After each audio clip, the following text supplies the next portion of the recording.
If you care about the survival of American institutions, you need to pay attention to what I'm about to tell you. Subscribe to this channel right now and turn on notifications, because what happened today in a federal courtroom in Manhattan isn't just a legal story. It's a stress test on whether our democracy can actually function when someone decides the rules simply don't apply to them. Here's what we know. At approximately 11:47 this morning, in the middle of active federal court proceedings, three of the highest-paid defense attorneys in America stood up from the counsel table, gathered their papers, and attempted to walk out of the courtroom while a federal judge was mid-sentence. Let me say that again so it lands properly. Licensed officers of the court, sworn to uphold the Constitution, tried to physically abandon their client and flee a federal proceeding because they didn't like a ruling. What happened next is something that hasn't occurred in a federal courthouse in over 2 decades. Let me take you through the sequence of events, because the details matter enormously here. The morning session began with what court observers described as routine procedural arguments. The prosecution was seeking to admit certain financial documents. The defense was objecting. Standard stuff for a case of this complexity. But here's where you need to understand the context. 48 hours before this hearing, something happened that we only know about because of a clerical error. A sealed filing was accidentally uploaded to PACER, the federal court's electronic records system. It was visible for exactly 17 minutes before being removed. In those 17 minutes, legal researchers captured the filing. What did it contain? According to multiple sources who reviewed the documents, the prosecution had submitted new evidence consisting of encrypted communications between Trump and his co-defendants during what the defense had previously characterized as a blackout period, when they claimed absolutely no contact occurred. The documents allegedly included wire transfers totaling $4.7 million, and what one source described as the most damaging paper trail ever assembled in a white-collar criminal case. This morning, Judge Patricia Caldwell ruled all 847 pages admissible. That's when everything fell apart. Lead attorney Robert Sterling rose from the counsel table. Court reporter Maria Rodriguez captured every word. Sterling allegedly stated, "Your Honor, this court has abandoned all pretense of impartiality. We cannot and will not participate in what has become a predetermined show trial." His co-counsel Jennifer Matthews added, "This is prosecutorial misconduct at its worst, and we refuse to legitimize it with our presence." And then they started walking toward the door. Now, I need you to understand something about federal courts. Judge Patricia Caldwell is a Reagan appointee. She has served on the federal bench for 31 years. She is known universally for her measured temperament. Defense attorneys generally consider drawing her a stroke of good luck because she runs a fair courtroom. This judge looked at 3 attorneys attempting to abandon their client mid-trial and said the following words, which are now part of the official record: "Counselors, if you take one more step toward that door, I will hold you in criminal contempt and issue bench warrants for your immediate arrest." She then ordered United States Marshals to block every exit. 6 armed federal marshals positioned themselves at all doors within seconds. The standoff lasted exactly 7 minutes and 23 seconds. If you're finding this valuable, hit that like button right now, because this story is about to get significantly more complicated. Here's what Judge Caldwell revealed that explains why Trump's attorneys were so desperate to escape that courtroom. According to sources with direct knowledge of the proceedings, the judge announced she had received a sealed ex parte submission from the Department of Justice that very morning. For those unfamiliar with legal procedure, let me explain why this matters. Ex parte means only one side sees the submission. Federal judges almost never allow ex parte communications. They are reserved almost exclusively for matters involving national security or witness protection. Judge Caldwell stated on the record that based on this filing, she was considering enhanced security measures and potentially sequestering the jury. Every experienced criminal defense attorney in the country immediately understood what this meant. The prosecution has a cooperating witness. Someone in Trump's inner circle has flipped. Former federal prosecutor Andrew McCarthy told Fox News within hours, "When defense attorneys hear about a sealed ex parte submission in a case of this magnitude, they know the walls are closing in. Someone on the inside has turned, and they're about to drop a bomb the defense never saw coming." The panic suddenly makes complete sense. Let me connect some dots here, because this is where the story moves from legal drama to something far more consequential. Court documents show that within 30 minutes of returning to their seats after that 7-minute standoff, Sterling's team filed an emergency motion for a mistrial citing judicial bias and prosecutorial misconduct. They simultaneously filed a motion to recuse Judge Caldwell, arguing that her threat of arrest demonstrated personal animus toward the defense. Do you see what happened here? By creating this dramatic spectacle, they have effectively manufactured grounds for multiple appeals regardless of how this trial ends. Every legal expert analyzing this situation agrees on one point. This was theater designed for an audience far beyond that courtroom. And here's the evidence that suggests this was coordinated. Sources say Fox News had camera crews positioned outside the courthouse 45 minutes before the walkout occurred. Several conservative commentators were tweeting about judicial tyranny before news of the incident had even gone public. How did they know something was going to happen? Subscribe now if you want to follow where this investigation leads, because the implications are staggering. That sealed ex parte submission Judge Caldwell mentioned. Department of Justice sources indicate it pertains to testimony scheduled for next Tuesday from someone referred to only as Witness 14 in court filings. This individual allegedly has direct knowledge of the financial transactions at the center of the government's case. This individual has been in protective custody since October. The defense team's dramatic walkout occurred exactly 96 hours before this testimony is scheduled to begin. Coincidence? The timing tells you everything. Legal analysts are speculating about who Witness 14 might be. The leading theory points to someone in Trump's inner financial circle, a CFO or controller with direct access to the allegedly fraudulent transactions. Protective custody since October means someone with serious safety concerns. That level of protection is typically reserved for cases involving organized crime or national security matters. If this witness delivers the testimony prosecutors are anticipating, it could be catastrophic for the defense. After the standoff ended and attorneys returned to the counsel table, Judge Caldwell delivered a statement that shook the legal community. Given counsel's attempted abandonment of their client mid-trial, I am considering appointing shadow counsel to ensure the defendant's Sixth Amendment rights are protected. Shadow counsel means the court would assign backup attorneys to sit at the defense table, ready to take over instantly if the current team attempts to withdraw. It's essentially the legal equivalent of having understudies in a Broadway show, except the stakes are someone's freedom and potentially the integrity of the American justice system.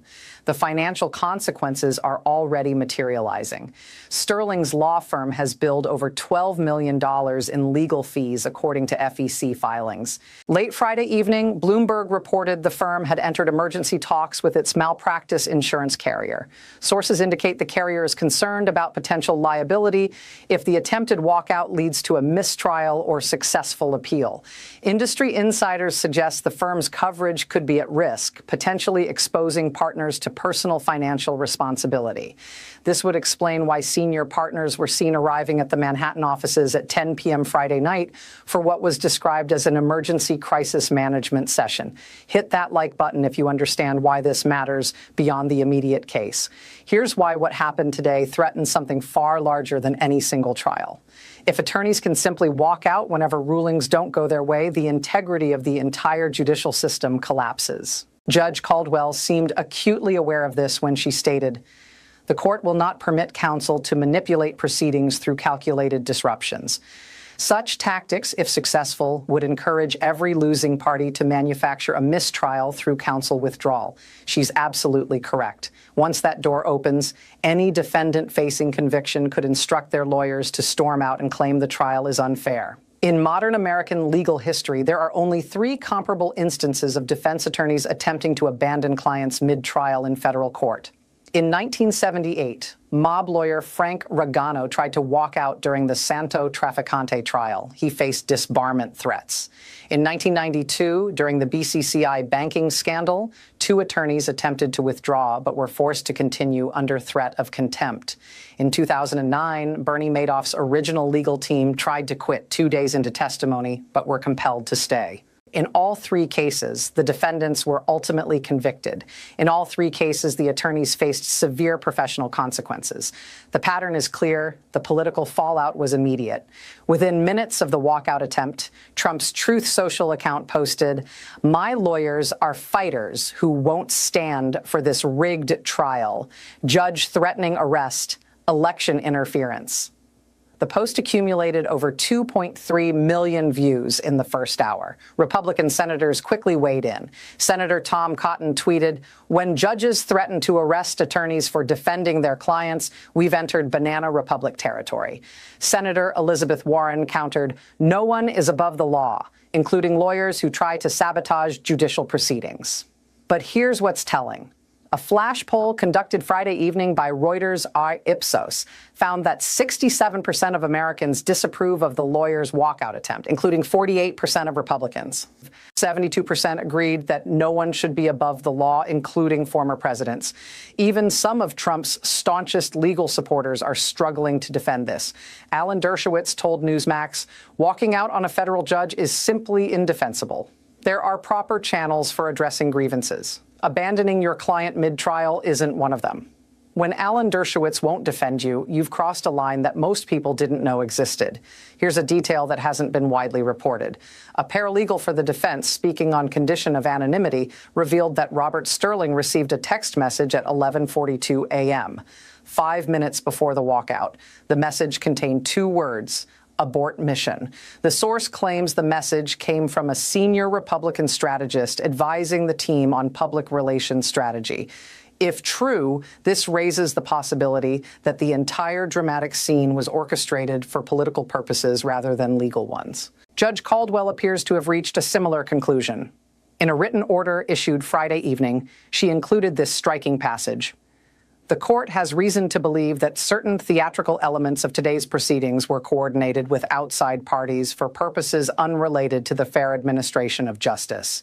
Any future attempts to transform these proceedings into political performance art will be met with the full range of sanctions available to this court, including but not limited to contempt charges, financial penalties, and referral to appropriate bar authorities." A federal judge is now on record stating she believes today's courtroom drama was political theater coordinated with outside parties. Let that sink in. After this morning's chaos, the U.S. Marshals Service elevated courthouse security to its highest level. Additional metal detectors were installed. All visitors faced enhanced screening. NYPD deployed additional units around the perimeter. The FBI's New York field office reportedly placed agents on standby. This is not standard procedure. During the afternoon session, a note was passed to Judge Caldwell prompting an immediate sidebar. Sources say the note came from court security, alerting the judge that several individuals tied to far-right militia groups had been identified near the courthouse. While no specific threat was confirmed, their presence added another dimension to an already volatile situation. The judge reportedly warned both legal teams that any attempt to incite public disorder would be met with the full force of federal law enforcement. The ripple effects have extended far beyond American borders. European legal observers expressed shock at the courtroom drama. The UK's former director of public prosecutions commented, "In any common law jurisdiction, such behavior would result in immediate custody." French media ran headlines translating roughly to "American justice in chaos as Trump lawyers defy judge." Russian state media predictably seized on the story, framing it as evidence of institutional weakness in the United States. The fact that these attorneys felt emboldened to attempt such a stunt underscores a troubling erosion of respect for judicial authority that has implications far beyond this case. If you're still watching, subscribe to this channel because what I'm about to tell you is the most important part of this entire story.